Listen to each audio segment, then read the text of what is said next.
Hi, you are tuned into another episode of the Business in Shape with Leela podcast. I'm your host Leela, your business magical genie, an online business manager here to grant your operational wishes with systems, processes, and automation hacks that will optimize your workflows, making your coaching business more efficient and saving you hours of time you spend inside your business.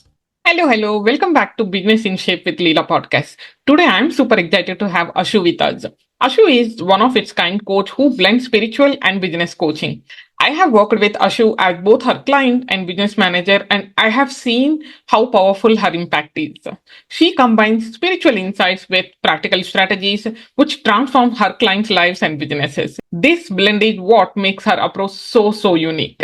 She integrates tarot, astrology, human design, and other spiritual practices into her coaching programs to help her clients gain clarity and make aligned decisions. She offers practical business advice while helping clients align with their deepest purpose and intuition. So she sees spirituality and entrepreneurship as connected, creating a unique coaching style that has skyrocketed her business and supported other businesses. And is studying for a master's degree in Australia. As a manifesting generator myself, I admire how she handles multiple things at once without sacrificing sleep or fun. She calls herself as a feline energy activator, helping spiritual business owners feel confident and powerful. Today, she is going to share her journey and how she blended spirituality and business in this podcast episode. I am sure her story will inspire you as well, just how it has inspired me. So, Ashu, I'm so excited to have you here for my first guest episode. Thank you so much for being here. And I can't wait to dive into your story and experiences and learnings. Thank you so much for having me on the podcast, Leela. I am so excited that this is a project we both had been working on, that we wanted your podcast to go out. And I'm so glad that we did it together. And I'm honored that I am the first guest on the podcast. Yes. Thank you so much for being here again. To start us off, there is one question I always want to ask everybody I meet, or at least on the podcast, whomever I'm calling, I just want to ask this question. That one is, I'm actually very excited to hear your response for this question. The question is, when you first started your business, what did success mean to you? Okay, that's a very good question. I didn't expect it because it's making me think, because I'll have to go back to the 18-year-old version of me who was just in bachelor's in India and on a 50% scholarship and away from home, joining all the clubs and leaving them in 1 month, only because she thought that she won't be able to keep up with everything and she will lose her scholarship. So for me, the rebellious thought was, what if I could make so much money that I could pay my fees without having the scholarship, and then I wouldn't have to ask my parents for anything. So in a big term, it would be financial independence meant success to me. But in like a very nitty-gritty tangible way, success to me then, when I started my business, even before I started my business, was to be able to pay my own university fee without having to rely on my parents. And that was like my entire bubble definition of success. Even like I didn't look up to it, I didn't know other coaches exist, or the kind of success they had was so far away from me. I was like, that's not for me. Having those things like bungalows and travel trips, and I couldn't go out, my parents wouldn't let me go out. So I thought, that's not even something I want. I just want to have this aspect of freedom where I could do as many clubs, join as many competitions, and allow myself that little freedom, financial independence. Yeah, that's very interesting. And now that you have been in business for quite some time, so almost 3 years at this point, right? So what does success look like for you now? For me now, success, right now, I'll say, because I feel like because this question has made me realize that every time it has changed. So the 22-year-old version of me about to turn 23, I will listen to this podcast later on in future. Right now, I feel success for me would be able to I think it's still around university somewhere, because doing my master's, as you mentioned, to be able to get off that student loan, to be able to pay off those things, and all of that from my business. So for how that is translating, that's like the end goal, but the vehicle that I'm using is the success that I'm looking at. And I am looking at it in terms of being able to, I'm shifting towards charging in dollars, having international clients, global reach, being recognized as a speaker, hosting events, basically a little more next level thing that would be like success. If I am able to do, for me, one thing is enough. So like if I'm able to do one paid speaking event, let's say, or one event all by myself. I guess we've already done that. So I did my first retreat. So that was one of the levels of success. Now I want to run bigger retreats. For next time, I want to be able to make, let's say, a couple more bucks here and there to be able to sustain this lifestyle in a different country. Yeah. That's very beautiful, Ashu. I love how your perspective on success has shifted to be more focused on the impact that you are creating and the recognition that you are going to get, right? And also, you also mentioned about the transformation you are able to create in the world. I really love that. And so what I would love to know is, what is your thing? What is helping you to see and experience this success that you just described in your business? So what is helping me is exactly what I do. It is feline energy, and it has always been helping me out even when I was not conscious about it.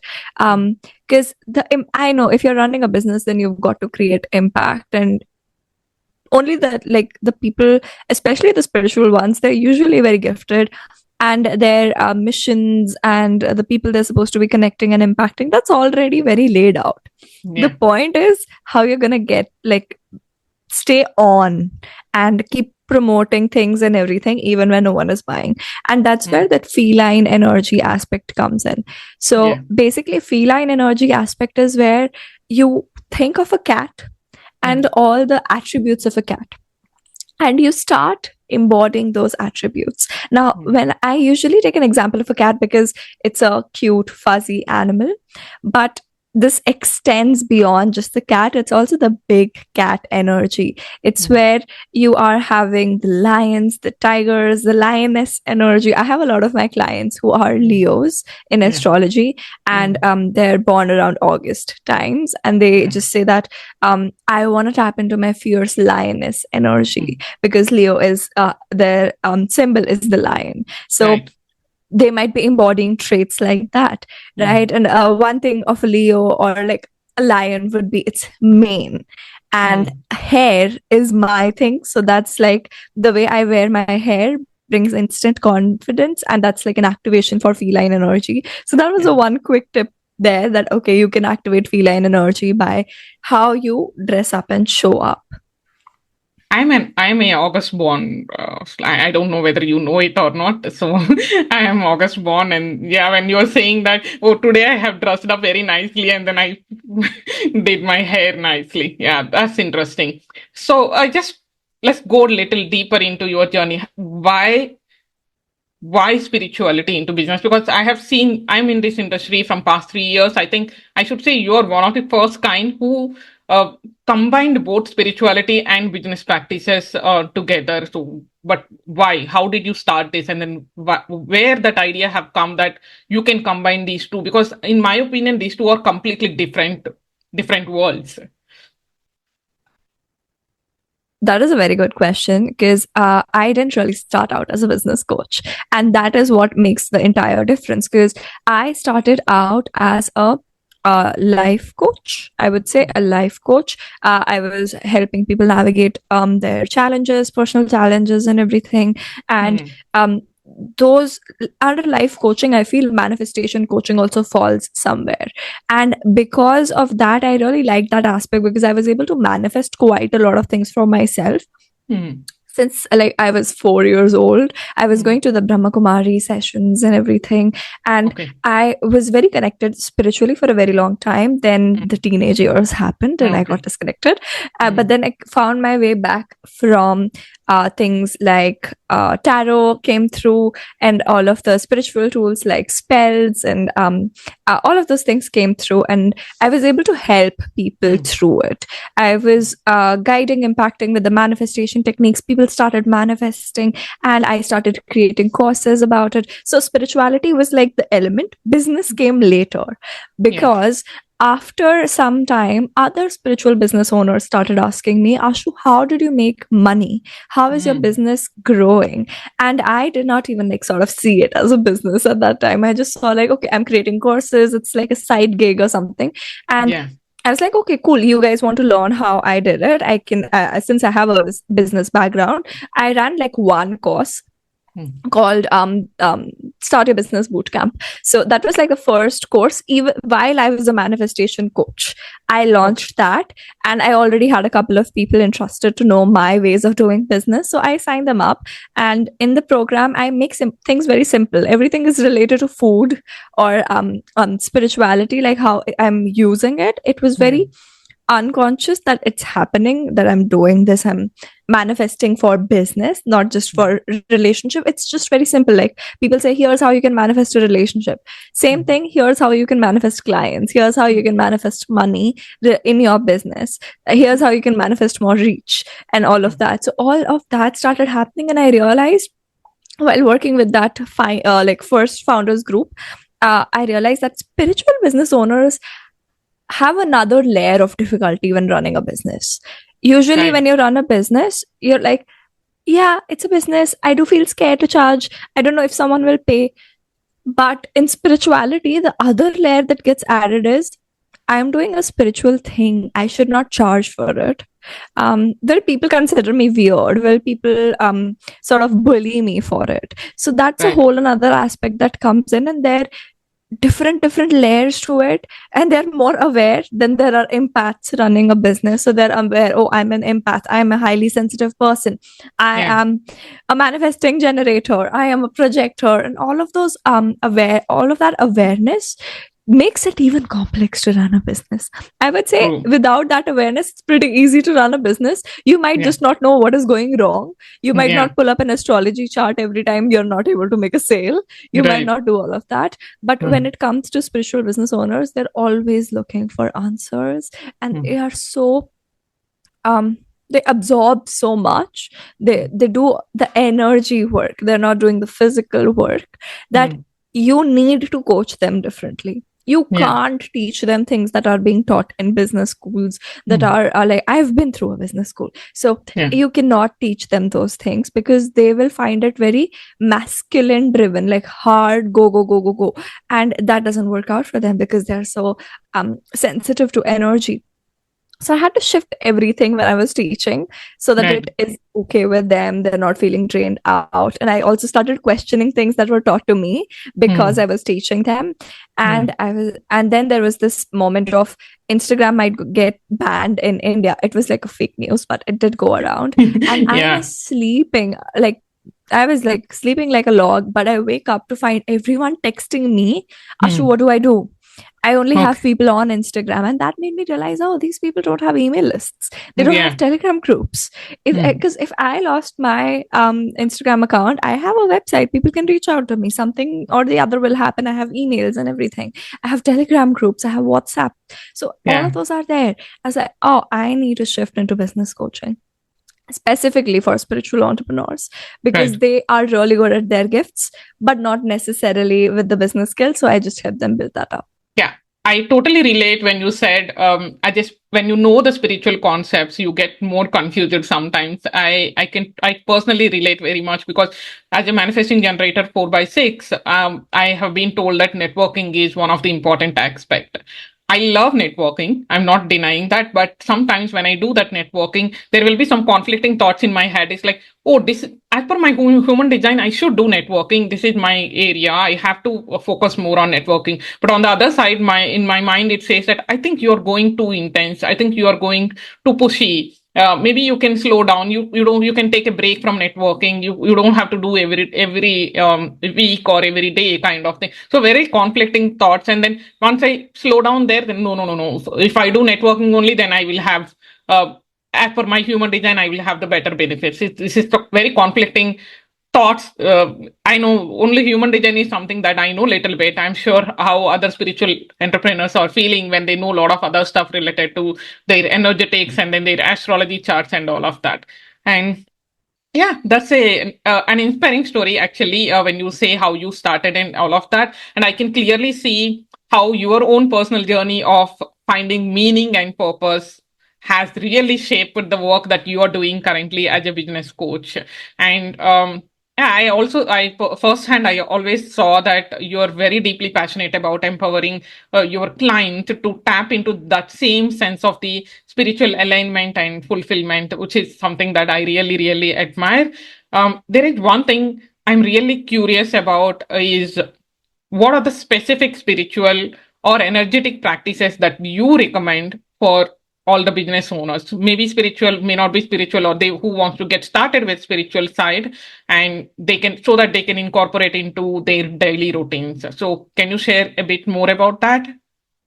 Okay, that's a really good question. Let's do that because I get it. I was gonna think, first you said, can you tell about some spiritual practices? Yeah. And I was like, oh, I'll just tell the ones that I did today morning, right? But then you said for people who might also not be spiritual but want to get into it, so like the beginners, and need to tame down and talk about actual practices that people can use. So basically the simplified versions of it, because I know the amount of spiritual practices out there and how complicated internet makes it seem. And then everyone gets confused about what's the right way to do it. So let me just clarify that part first.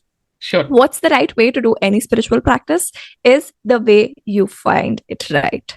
You need to feel good about it. You need to feel safe and protected, because the more you dabble into spirituality, the higher protection levels you would need, basically. So that, because I said people are very sensitive to energy, the more spiritual they get, because they're getting aware of more and more things, and they're able to see more and more things. So they start creating protection bubbles around themselves and all of that protective stuff, calling on your angels, guides, and everything. So that's like a very other end of this. This side of spirituality, where you're just starting out, what you might want to do, like how I started, mostly through manifestation. I think many people come into spirituality through manifestation practices, trying to manifest something in their life. And I used to do scripting quite dedicatedly. I don't do it anymore so much, but I used to script. I was so desperate, I would say. I used to script quite a lot, like once a week or multiple times a week. I would script about it. Some people say you can script every day, but it sort of gets boring for me. So again, if someone else is like, okay, I want to script every day how I want every day to go, then they can go ahead and do that. So that also works out. Now, one spiritual practice which is very small, and you can do it anytime, and you will do it multiple times a day, is drinking water intentionally. That's like the easiest spiritual practice you could try on. People make it very fussy in the morning. Specifically, they're like, in the morning you drink a glass of water and you speak your manifestations to it and it will come true. Yeah, cool, but you can do it like the entire day, and you can use it as a practice. So one of the things in spirituality would be mindfulness. Mindfulness is being aware of where you are here and now. And every time you drink water, this is like also a psychology thing, that you tag the water bottle with a trigger, that every time I'm picking up the water bottle, I am going to get present. I'm going to notice what's going on here. And that habit stacking, basically, you're doing habit stacking.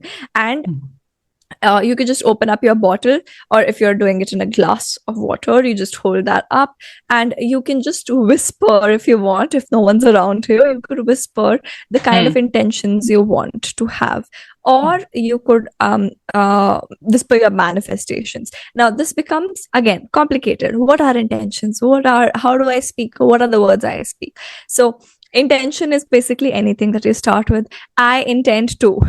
That's like the easiest definition. I intend to have a great day. I said I intend to have a lot of miracles today. That's what I said for today. I basically write it down, but you can do that with water. You just like hold your water. It's like, I intend to have a lot of miracles today. And you Okay. drink the water, and basically water holds that memory, goes inside, and we have 70% water. So all of that part of science you could research. Right. And I ended up getting a lift today. I didn't have to wait for the bus. And I will say that's a miracle. It's just like in a new country, Yeah. someone just offered you a lift. I know that person. I didn't get into a random stranger's car, but I ended up getting a lift, and I was like really grateful for that. So that way is how it might work. And that's one practice. Or you could say some affirmations. Basically, intentions and affirmations might be similar, they might overlap, but not every affirmation is an intention. Intention is, how do I intend to behave in this situation? What am I expecting? What am I open and everything? Right? I intend to be calm in this conversation with this guy I really hate. That's an intention. I don't know how the guy is going to respond. That's the manifestation part of it. So you could also speak manifestations to water, which could be like, I am so grateful to have so many clients. I am so grateful to have made X amount of money in this month. You could say those things. If you don't want to say it out loud, you could say it in your head, and you can drink the water. You could even write those things out in the morning, and all of that could work out. So that's like the one easy practice. You could actually do it with your tea, coffee, because some people love drinking coffee in the morning. You could do it with any of those things. Yeah, that's amazing. I think you shared 3 practices, simple practices. One is definitely the scripting, and the second one is water intention, setting the intention while drinking the water, and then saying the affirmations while drinking the water. So these are the 3 things. Just because we are going to make it easier for the people who are getting into spiritual side, I just have 2-3 follow-up questions on this. When it comes to scripting, you mentioned you use it to script a lot, right? Can we take one simple example and let audience know how can they get started with the scripting, so that they can straight away start with their scripting every day? Any one situation in life or business, you can take it, whatever comes to your head. Absolutely. So I guess I'll take the example of coming over here, right? So I wanted to have a safe flight because I was very scared of taking my first international flight. I didn't want to lose my luggage. I wanted a nice house. I wanted a nice roommate, or like I had a flatmate, so a nice flatmate. Also like a house under budget, and near to the university, have some cats around or in the house somehow, all of that. So I wrote that down. I basically write like, some people, again, up to you how you want to do it. People make it very complicated. You could address it as a letter to the universe. So you could start with, Dear Universe, blah, blah, blah, blah, blah. Or you could just write it without any Dear Universe salutations. And some people ask me, do I put a date on it? It's up to you. What date do I put? It's up to you. I usually, how I do is, I put the date on the day I am writing. Some people like to put the date they might have manifested this on, right? So let's say it's 24th July and you want something done by 1st August. Some people would put 1st August as if they're writing a future journal entry and it has all happened. I like writing a previous date so that I could refer like, oh, I wrote this and it happened. So that hit of dopamine sort of thing. So I would do that. Sometimes I write Dear Universe, and then I would say, I would write it as if it's a journal entry from the future, as if all of it has happened. I am so grateful that you helped me to get a house so near to the university. It's at walking distance, and it is so nice and warm, and I have like the loveliest flatmate who takes care of me, and it's all under XYZ dollars, and the landlord is so nice and she doesn't bother me so much, and there is a cat also that comes around, and it's like exactly the kind of place I wanted. Right. Thank you so much. And so it is. I might write something like that. So, and so it is like a phrase spiritual people tend to use, that, and this has been declared, this is the thing now. So I would end that, and so it is, or thank you for making this happen, if I'm addressing it as a letter, and that's it. So I might read it After writing, I might read it while drinking water. So it's in my head. So like habit stacking again. Or I might just go through it and try to visualize. Same script you could use to visualize as well, right? So you're saying, Correct. I have the nicest roommate. She takes care of me when I'm sick. You might not want to visualize yourself getting sick though, right? And she brings me groceries and helps me out and makes food for me at times. All of these are things that I have manifested, and it all happened because of the scripting thing. So, and after I've written it and let's say it manifests, I like to go back and highlight. Okay, this came true, this came true, this came true. So that when I'm flipping through the pages, I can see these highlight marks. That, the proof, your brain is coding those as proofs and evidence that, okay, it has come true. Oh, so you highlight the ones that has come true. Yes, because there are things that do not come true. Yeah, like I wanted university accommodation. I didn't get that. And then I realized it was for like the greater good because I started looking at other options once I was done crying. And that is when I realized that, oh, there are people that I could share a house with, and those people might have a cat. That was not even a thought before that. I didn't even think that's a possibility. But that started happening. And I was like, oh, there was a redirection for a reason. And I was probably supposed to meet the flatmate that I was living with back then. If it's university accommodation, you will never be able to have a cat, which is very evident there. Yeah, that's amazing. That's amazing. And thank you so much for detailing it down so that people can get started with scripting straight away. I just have one question on scripting, which I keep hearing from multiple people, even my friends or my online space friends. They keep telling like, Leela, I get so confused when these manifestation coaches tell that we need to script. Sometimes when I sit down to write it down or script, max I get it is like 2 sentences or 3 sentences. So the common assumption in most of our heads is we need to write a page or a para. So what is your take on that? And then what do you suggest for the people who thinks that they are not writing enough? They're not scripting enough, basically. Okay. There is a nuance that I don't want to bring up. Some people are just not writers. Some people don't like writing. Some people just like watching movies. Right? So you might want to try other manifestation techniques out instead of forcing yourself to script because you saw someone manifesting 100K a month because they scripted.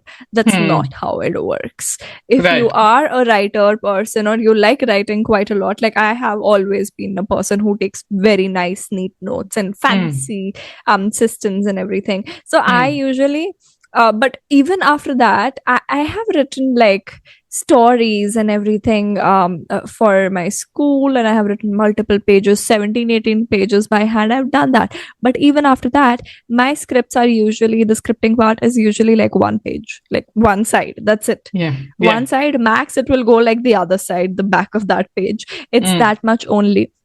But for people who genuinely want to write but can't get a feel of how to write things and can't get beyond 2 sentences, try to think of all the possible aspects. So for example, if I say I have the nicest roommate, thank you universe, but what is that nice roommate doing?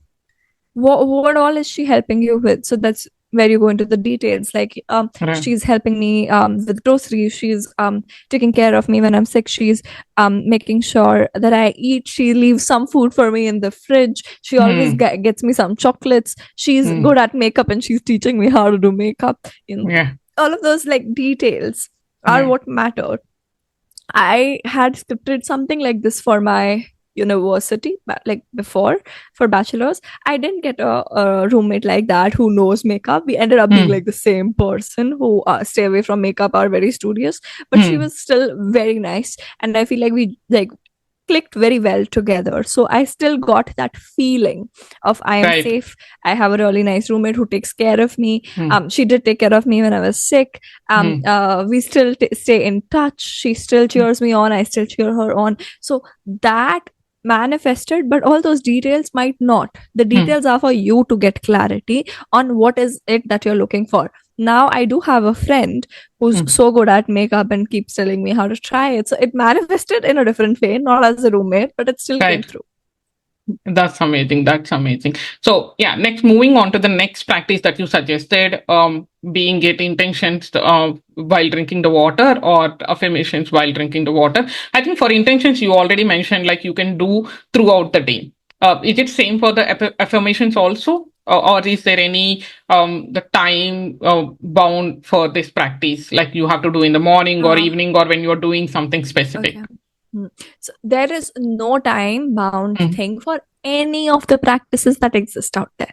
Okay. mm, You mm, can do affirmations, intention, scripting, whatever manifestation technique that you have. You can do mm, it at any point of the day, of the year, of the month. mm, The mm, reason why people keep saying that, okay, do it the first thing you wake up in the morning, and that's what gets people confused. Some people say do it at the night, some people say both, right? yeah. Some people say all day. That's because when Mm, you're waking up, mm, you are in that lucid dreaming state, I would say, right? Like right. switching between states, your brain is still gearing up, right? Correct. That means your subconscious is very impressionable at that time. So we Okay. use the back of your, think of it like back of your mind, sort of. So we use Mm, your back of your mind where all the things are stored related to beliefs and everything that is creating your reality. We mm, try to act on that. That's why people say that at night, because you're mm, drifting off to sleep. So that's why people listen to affirmations and everything at night, or mm, in the morning they do it because you're waking up. So there's that state, that yeah. trance sort of a state where you could Mm, like enter that yeah. area of your subconscious mind, and Yeah. things would be a little more effective. But that Got it. does not mean that you just do it in the morning and night, because for example, when I was trying to manifest this new place, you do affirmations to cancel out the negative thoughts. If you're Mm, doing 50 negative thoughts, you need to do like a 70 positive thoughts so that your balance ends out in right. positive, right? Correct. So if Mm, I am maybe doing affirmations at night and morning, but the entire day I'm stressing out about how am I going to get the house, mm, I am in negative. yeah. How do I expect to manifest something with that negative balance? I cannot. That's Yeah. why throughout the day, during the time I was trying to find this house, I was still doing affirmations. I was still doing all my practices so that I could keep canceling out those worries, so that Right. my balance at the end of the day is positive, so that I'm Mm. more closer to getting to that goal of mine. Makes sense. It gives more clarity now with the example that you have given. Like if you do only morning and night and then rest of the day, if you keep worrying about whatever the thing that you are trying to manifest, obviously your mind will be in the negative zone rather than being in the positive. That's an amazing way you explain. So one more last thing on the same practices. I think you told me about this water intention quite some time back. Since then, I started doing it. I will admit I'm not consistent, but I'm doing it whenever possible. But what I have observed with myself is when I feel thirsty, I just take the bottle and then I drink. At that time, it doesn't come to my head like, okay, there are intentions that I can do. I can do the habit stacking while drinking the water. That is not coming naturally to me. I'm sure there will be a lot of other people who get started with this practice also will experience the same problem and face the same problem. So, do you have any suggestion how to do this habit stacking effectively? Don't force yourself to do it if it's just not coming. Just have like that one dedicated point, because Yeah. I also don't go around doing it every single time I drink water. I don't have, Mm, I'm working, I'm in the zone, I don't remember. We are not mindful 24/7. That's true. So correct. in the morning, I'm very sure that I Mm, have this routine. I wake up, I warm up my water, and I drink it while reading up the affirmations that I have written for myself. So mm, I am reading one, drinking water, reading one, and that gets my water intake as well up in the morning, that glass of water.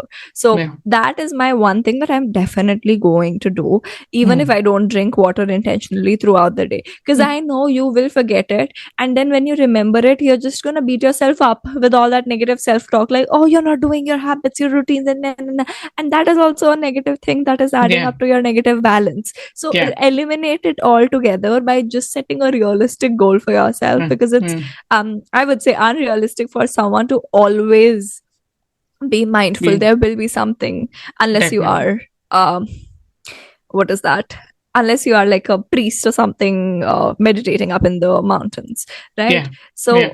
that way, I would say that just have that one anchor that, or like a one promise to yourself that you fulfill every day. Got it. Yeah. Thank you for being so realistic and practical when it comes to being mindful. Yeah, it is quite impossible to be mindful all the day. Definitely. And thank you so much for this. Now, I just want to ask, so you shared multiple practices with our listeners, and then I'm sure you are doing much more advanced spiritual practices because you are doing this from quite some time. But I'm just curious, how do you connect these with your business coaching? Maybe you can if without mentioning the names, you can take one recent example of any of your clients or your or maybe yourself, how these spiritual practices connected you to the business and then helped you to make one step ahead. Okay. I'll tell you a very fun story that just happened yesterday. It's like my example because Okay. I'll have to recall my clients' examples. I'm working with a couple of them right now. Yeah. So, yesterday, so my practice involves connecting to my guides, which I would say I just started doing it, and I've been in this spiritual world for quite some time. So, I was meditating and I see my cat guide. Okay. And that cat guide is like, you need to post so and so story on Instagram. All right. Okay. And I'm like, so I get guidance like that. So you get business related guidance through your spiritual practices. And this might even happen even if you don't connect to your guides. Maybe you're writing an intention or your affirmation. And while writing it, something pops in your head. Let's say you say, this used to happen quite a lot. I'm writing, I am an international brand. I receive money in dollars. What will pop in the back of my head is, so have you set up your Stripe yet? To be able to receive it. So that action step is actually being like a download that you've got to work on every time that comes up. So for me, it came in a meditation that you post this story of the cat. So I had a cat visit me during the housewarming party, and that was totally unexpected. And I was like, okay, I'll post it. And then they told me to promote my feline energy trainings. There's like a free training that I have. And I said, but I am promoting this other offer, Sacred Selling. I have to focus on that. How can I confuse my audience? And they were like, nope, you've got to post this. And now you have free will. You could choose not to follow it, but I was like, it's about cats. I want to post it. I posted that story yesterday, discarding the thing that I had prepared. I scheduled it for later. And the same day, at the same time, someone reached out for the training. I sent them the training, and I totally forgot that I had a funnel set up to that training. I forgot that after the sign up page, there is the offer for Sacred Selling, the offer I was actually selling. And someone bought it without even having questions, dropped me like I got an email that says, oh, this much, like someone bought it. And I was like, what? I got a sale for the offer that I was looking for, even when I was not promoting it on that day. And I was like, oh, that's why they told me to like, this is why my cat guide was like, you need to post this exact story and you need to stop like, arguing because they're trying to help you out. So that's how like that goal might be fulfilled through your spiritual practices because of the guidance you receive.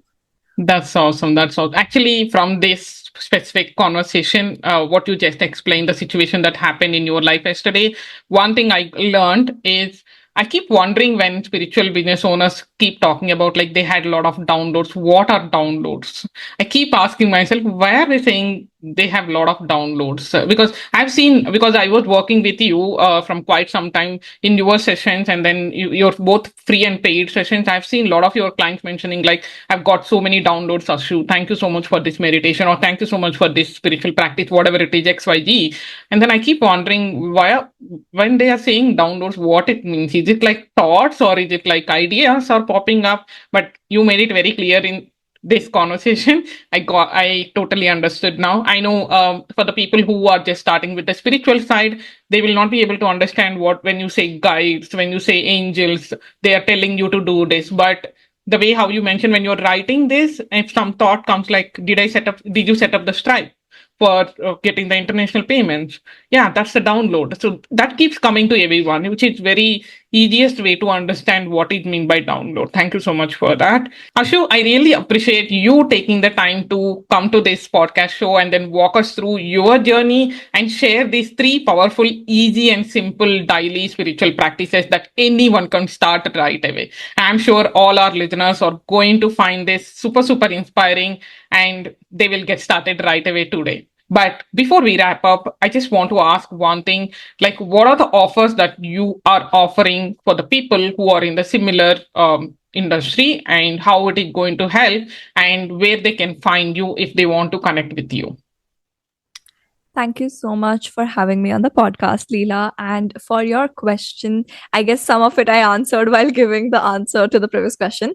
But first of all, I live on Instagram. That's like my house address, Instagram. So you can find me on Instagram at Listening Stories Untold. And I guess it'll be all linked as well. So you could find it there. And the first thing I would definitely say to anyone entering my world who's new, get your hands on that free feline energy trainings that I have there. The next step would, of course, be sacred selling, which will be right after that. So if you want to get it, you can also get that. If you have any questions, you can ask me about it. I also work with clients one-on-one. So if you want to work with me in a one-on-one capacity and infuse spirituality in your business, if you're already a spiritual business owner who's looking to be able to make more impact, do group programs, start coaching containers, or do memberships and like go to that next level then I am the person for it, because I mix human design, spirituality, and all of that. So you could drop me a message. Most of it's there on my website. I've got a podcast as well. Yeah. Just like Leela's podcast. So you could also listen to a podcast to get a hint of what it is like to be coached by me. Definitely, definitely. You are the best person for them. But I just wanted to clarify one thing here, because you keep saying that if you are a spiritual business owner, then I will be the right person for you. But what if I'm not yet into spirituality yet, but I'm a business owner, I'm a coach? Then what do you have to offer for them?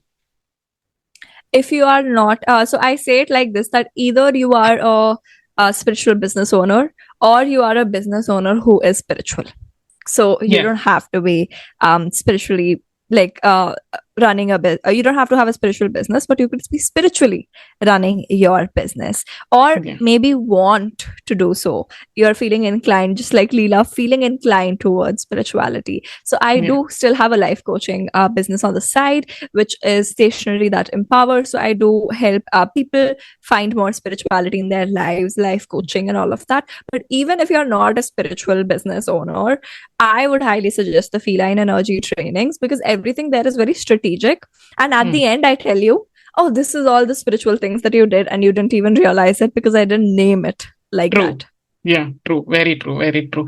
Thank you so much for sharing all this information. And I will make sure I link all the details about you in the description and show notes. But before we wrap up, is there anything else that you would like to share with our audience today? Any message or any last words before we finish this episode? What is that? Maybe I will ask, what is that one advice you will give to whoever is listening this episode when it comes to business and life and spirituality? Stop overcomplicating it. I guess that makes more sense with this podcast that we've discussed so far. You are overcomplicating it. You are trying to take validation from everyone else. Like, am I doing it right? Am I doing it right? And that is exactly how you're doing it wrong. That's how you're doing it wrong, because you're not listening to your intuition or how your body or you emotionally want to do it. So start taking more ownership of things. The way you do it is the right way. The way you run business is the right way. The way you are living life, the way you, and if there is something you want to change about it, go get a coach and talk to them about it, because a coach is not someone who will tell you what to do. A coach will help you figure out how you can do it. How do you want to do something? Very true. Through questions, and will guide you through it. So go get a coach if you need, but you are right. That's what I want to say. That's such an important and powerful message. I'm sure everyone who is listening to this episode will totally connect with it and then relatable with the same thing. Thank you so much for sharing that wisdom with us, Ashu. So it has been a fantastic conversation. I'm sure I hope you also enjoyed the conversation, being this is my first guest podcast. And I'm so grateful again that you took the time to be on my show and on this episode. Thank you again. And I totally wish you continued success in your work, whatever you are doing as a spiritual business coach and even in your life. Thank you so much, Leela. And I hope you get many more guests on your podcast and your business Thank you. keeps growing. Thank you. Thank you.